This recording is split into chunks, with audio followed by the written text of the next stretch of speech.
নাহিদ ইসলাম যেমনটি গণমাধ্যমকে জানালেন সে বিষয়টি নিয়ে কিন্তু অনেকে সন্দেহ প্রকাশ করছে। মানে হোয়াট এভার মেবি এখানে নাহিদ ইসলাম, তারপরে হাসনাত, সার্জিস বা ডক্টর মোহাম্মদ ইউনূস, ওনার যে টোটাল একটা গ্রুপ আছে, এরা সবাই হলো হরিহরাত্মা, একই হৃদয়ের মানুষ, একই শরীর, হাত পা ভিন্ন। এখানে যিনি সার্জিস তিনি ইউনূস, যিনি ইউনূস তিনি হাসনাত, যিনি হাসনাত তিনি মাহফুজ। ফলে এখানে কে কি বলছেন, কে এনসিপি করছেন, কে সরকার চালাচ্ছেন, কার কোনো মন্ত্রণালয় ডাজ নট ম্যাটার, অল তারা এই সরকার চালাচ্ছেন এবং তারাই সমস্ত দণ্ডমুণ্ডের হর্তাকর্তা। তো উনি এখানে যে কাজটা করেছেন সেটা হলো যে ওনার মধ্যে নিজের অজান্তে একটা অপরাধ বোধ তৈরি হয়েছে, ওনার নিজের মধ্যে একটা ক্ষোভ তৈরি হয়েছে, নিজের মধ্যে একটা বিশ্বাস তৈরি হয়েছে, আমি বোধহয় পারছি না, আমাকে বোধহয় লোকজন সন্দেহ করছে, আমি বোধহয় ঠিক পথে নেই। তা আমি এখন কি করি, আমি দেখি আমার একটা জনপ্রিয়তা টেস্ট করে দেখি, আমি একটা যাকে বলে দেখি যে আমি পদত্যাগ করব, তাহলে কি ধরনের একটা সোশ্যাল রিপারকেশন আসে। এটাকে আপনি অভিনয় বলতে পারেন, এটাকে আপনি নাটক বলতে পারেন, এটাকে তার একটা পলিসি বলতে পারেন, যা কিছু করতে পারেন। তিনি সেই জিনিসটা মার্কেটে ছেড়ে দিয়েছেন। সরকারের তরফ থেকে বলা হলো যে সরকারের দায়িত্ব পালন অসম্ভব করে তোলা হলে সব কারণ জনসমক্ষে উত্থাপন করে পরবর্তী সিদ্ধান্ত। ঠিক আছে, উনি জনসমর্থন পরবর্তী, এখনই তো ওনাকে কেউ কোঅপারেশন করছে না, তো উনি এখন কেন বলছেন না? He should tell today. আজকের দিন যদি আপনি ধরেন, যেখানে সচিবালয়ের মূল গেটগুলোতে তালা লাগিয়ে দেওয়া হয়েছে, তো এরশাদের আমলে এই ঘটনা ঘটেনি। আজিজ ভাই তো অনেক পুরনো মানুষ আছেন, আমরাও সেই জিনিস যে এরশাদের আমলে কখনো সচিবালয় এভাবে সমস্ত গেটগুলো কর্মকর্তা কর্মচারীরা বন্ধ করে দিয়েছে, এটা আমরা দেখিনি কখনো। সচিবালয় পার হয়ে আপনি যদি দেখেন সিটি কর্পোরেশন, সেখানে গিয়ে তালা লাগানো। জাতীয় রাজস্ব বোর্ড এবং সমস্ত কর অঞ্চলগুলোতে কোনো কাজকর্ম হচ্ছে না গত মোর দেন 15 দিন থেকে শুরু করে। এখন ওনাকে আর কত বললে, ওনাকে আর কত অপমান করলে, আর কত ডিসকোঅপারেশন করলে উনি বুঝবেন যে জনগণের কাছে ওনার সবকিছু খুলে বলা উচিত? আমার কাছে মনে হয় যে ওনার জনগণের কাছে এখনই খুলে বলা উচিত। আর ওনার যদি বেশি কনফিডেন্স থাকে, ওনার একটা হানা ভোট দেওয়া উচিত যে আমাকে আপনারা এই জুন পর্যন্ত বা ডিসেম্বর পর্যন্ত চান কি চান না, ওনাকে এরকম একটা ভোট দেওয়া উচিত। নির্বাচন নিয়ে একটা ভিন্নমুখী বাস্তবতা দেখছি, যেমনটি অন্তর্বর্তী সরকারের তরফ থেকে আগের অবস্থানই পুনর্ব্যক্ত করা হলো। বিএনপির ভারপ্রাপ্ত চেয়ারম্যান তারেক রহমান বলেছেন আগামী ডিসেম্বরের মধ্যে নির্বাচন অনুষ্ঠিত হতে হবে। আবার অন্তর্বর্তী সরকার বলছেন যে সুষ্ঠু নির্বাচন করতে না পারলে নিজেকে অপরাধী মনে হবে। বাধাগুলো আসলে কি? আমি আজিজ ভাইয়ের সাথে সাধারণত মানে কোনো ব্যাপারে দ্বিমত করি না, কিন্তু আজকে একটু দ্বিমত করছি। আমার কাছে মনে হচ্ছে যে রাজনৈতিক দলগুলো সংকটে আছে, কিন্তু ডক্টর মোহাম্মদ ইউনূস কোনো সংকটে আছে আমার কাছে মনে হচ্ছে না। এর কারণ উনি আজকে জাতির উদ্দেশ্যে যে ভাষণ দিলেন, আমি দেখলাম যে ওনার চেহারা আগের চেয়ে অনেক সুন্দর হয়ে গেছে।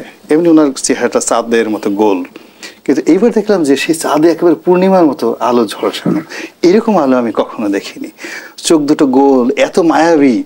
মানে আমি তার কথা যখন শুনছিলাম, জাতীয় উদ্দেশ্যে নিয়ে বক্তব্য দিয়েছেন, আপনি জানেন, দেখছেন, বক্তব্য দিয়েছেন, আমার খালি বারবার মনে হচ্ছে আমি তাকিয়ে থাকি তার মুখের দিকে, আর একটু শুনি, তারপর শেষে আর একটু লিখি। আমার যদি সামর্থ্য থাকতো ওনাকে নিয়ে আমি একটা কবিতা লিখতাম। মানে আজকে দেখে তার মনে হলো, তো ওনার মধ্যে যদি ন্যূনতম সংকট থাকতো, তাহলে এইরকম আলোর ঝলকানিতে ওনার চেহারাতে আসতো না।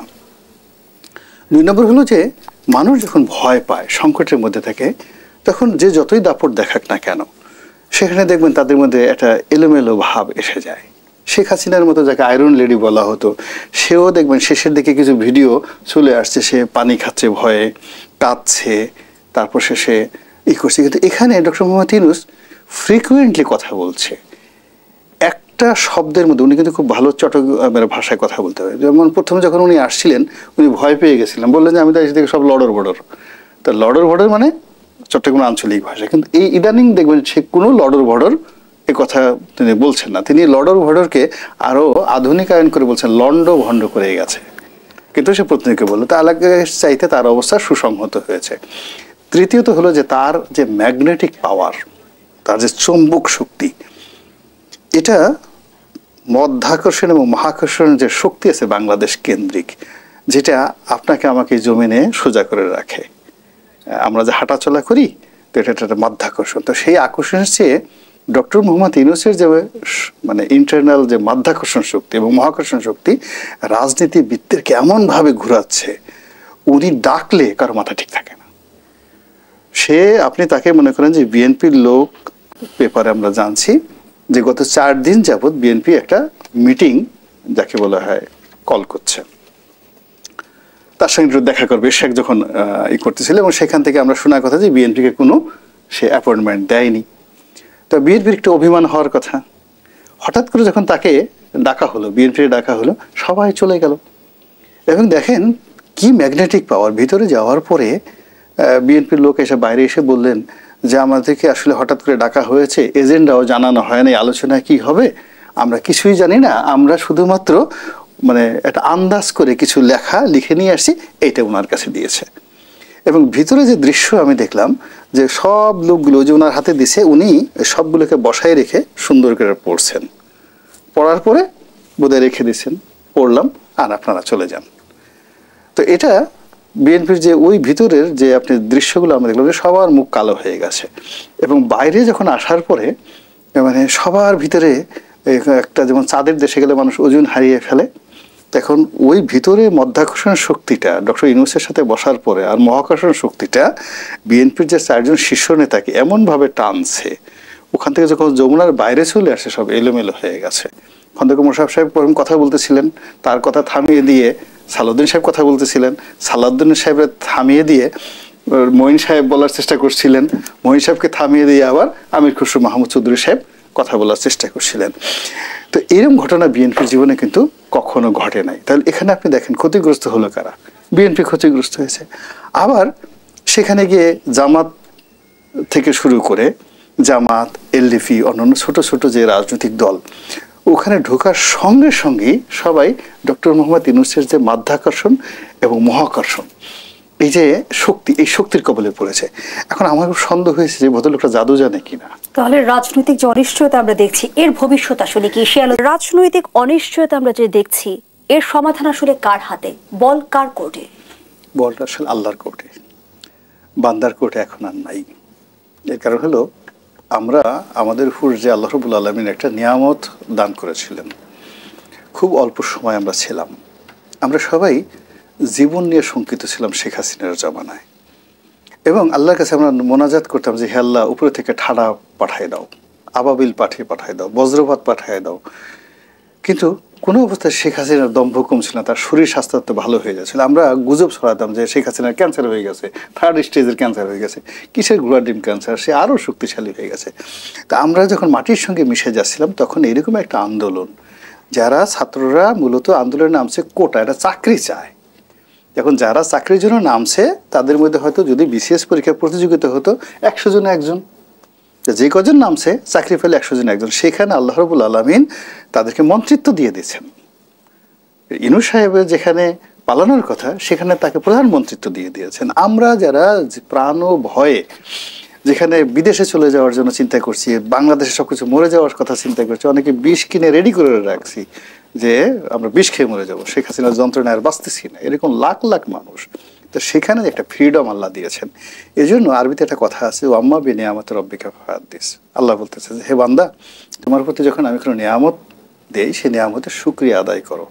আম্মা, কিন্তু আমরা কেউ কোনো পক্ষ, না জনগণ, না ডক্টর ইউনূস, না এনসিপি, না বিএনপি, না জামাত, আমরা কেউ আল্লাহর শুকরিয়া আদায় করিনি। পরিবর্তিত প্রেক্ষাপটে আপনার মাঝেও কি কোনো দিক দিয়ে হতাশা কাজ করছে? আমি যদি আপনার একটি বক্তব্যকে উদ্ধৃতি করি, রাজনীতি এখন রাজনীতিবিদদের হাতে নেই, আইনের বই থেকে আইন উধাও হয়ে মব সন্ত্রাসের সম্রাটদের পায়ে গড়াগড়ি খাচ্ছে।